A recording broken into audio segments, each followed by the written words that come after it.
I found this poem that I want to share with you guys because it's so good.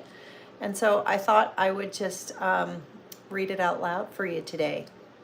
It's a Becky Hemsley poem, and she created it, and someone in my Facebook group posted it.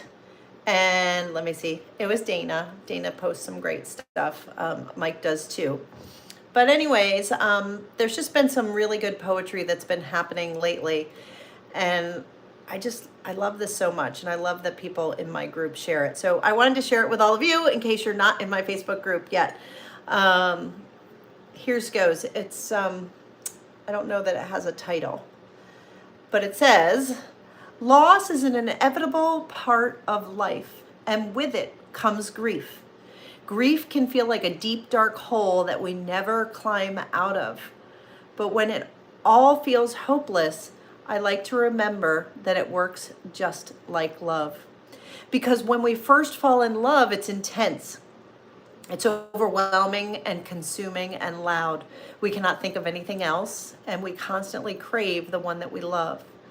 And after a while, it becomes less intense, but it grows.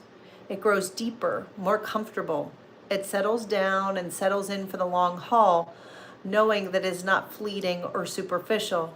It's less consuming, quieter, an undercurrent of our everyday without overwhelming our every thought. Sometimes something will happen to bring that overwhelming love back to the surface. Moments of pride or surprise or nostalgia that reminds us just how much we love someone. Moments where our love is once again intense and loud. And then it settles back into our heart where it knows it will stay. Grief is the same. At first it's loud and consuming, intense and overwhelming. We constantly crave the ones we grieve. Then it becomes less intense, less consuming, an undercurrent of our everyday without overwhelming our every thought. And sometimes something will happen to bring our grief bubbling right back to the surface. Moments where our grief is once again intense and loud.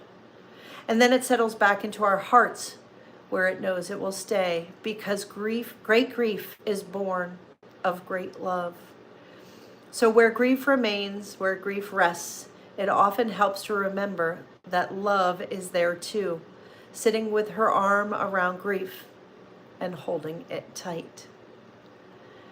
That was called, Holding On, from Becky Hemsley. I don't know Becky, but it's an amazing poem, and I hope that you guys can find a little comfort in that, because where there is grief, there is love. Don't ever forget that. Have a great day today.